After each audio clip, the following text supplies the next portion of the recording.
Well, howdy there, Internet people, it's Belle again. And welcome to The Roads with Belle. Today is October 16th, and we're going down the roads to your questions about, well, all kinds of stuff. Really, an eclectic mix today. Our first question. I was wondering what you think about Rand Paul's tweet about federal workers not being missed. It seems like it'll become a Republican talking point. You're probably right. They'll try to use it as a talking point. Here's what he said. Quote, "Everyone is quick to talk about the need to bring back federal workers, but we need to ask ourselves a serious question. If entire departments and divisions are gone, yet nothing changes for the American people, were those government employees truly essential? This is a cheap gotcha that doesn't hold up to scrutiny. This is literally the opposite of Chesterton's fence. Take it down and wait to see if something bad happens." In 2018, Trump disbanded the National Security Council Pandemic Unit. After all, they weren't doing anything. That was a really bad decision in hindsight. Right now, it looks like the administration is getting rid of the Education Department office that oversees the education for children with disabilities. As time goes on and the civil rights of children with disabilities are violated, that will be a really bad decision in hindsight. The U.S. hasn't used a nuclear weapon in combat since 1945. Obviously, we should just disband it all. Deterrence isn't real. We were told that the NWS cuts showed those people weren't needed. I think there are people in Texas and Alaska who would disagree. By the way, Senator Paul, Congress isn't doing anything right now, and if nothing bad has happened, then why do we need Congress? Next. There have been a few cases lately where you and other commentators have said, this is going to end up in the Supreme Court. I'm particularly thinking of the cases between states and the president over troop deployments. If it's inevitable that certain cases go that far, why doesn't the Supreme Court hear them in the first place?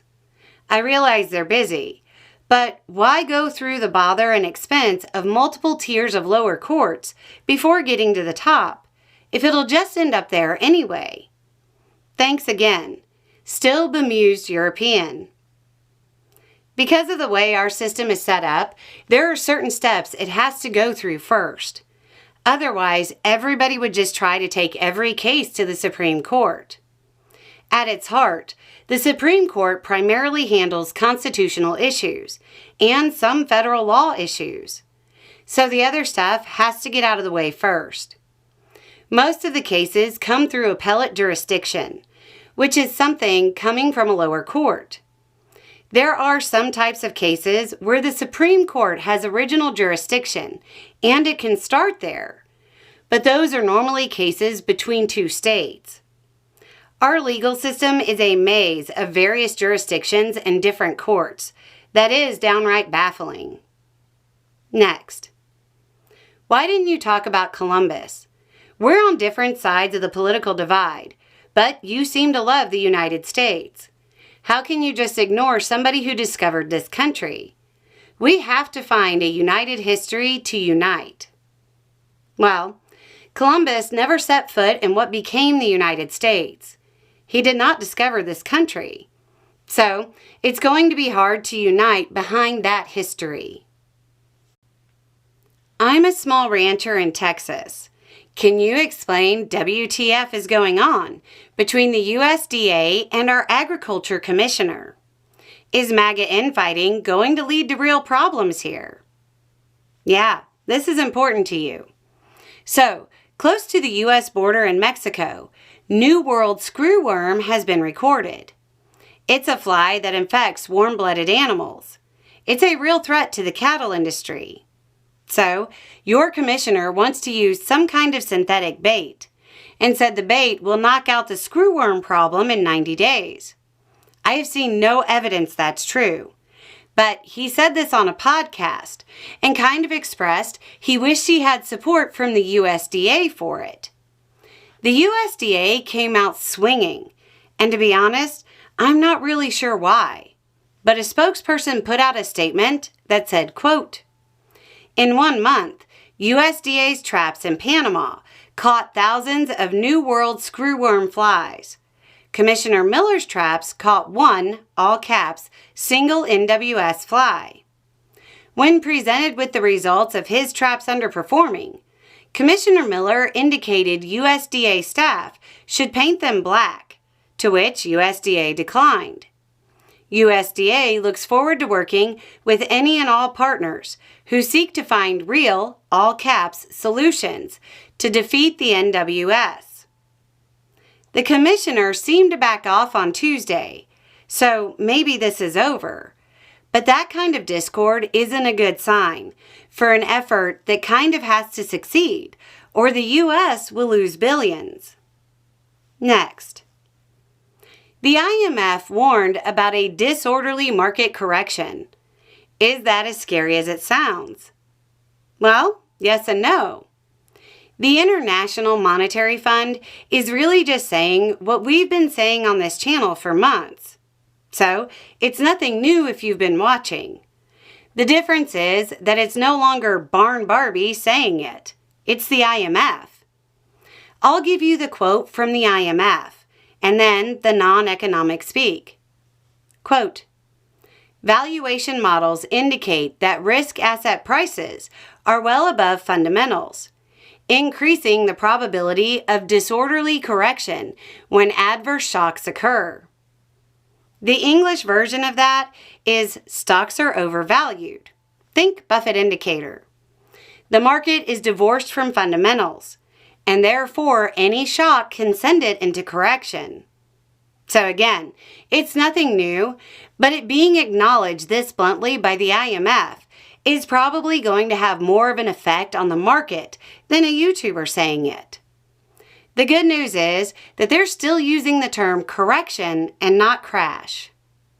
Next. Why is Trump threatening to ban Chinese cooking oil? From what I know, this makes almost no sense and will once again hurt Americans. Is it to help fossil fuels?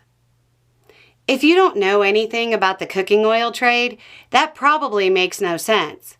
Because what on earth does cooking oil have to do with fossil fuels?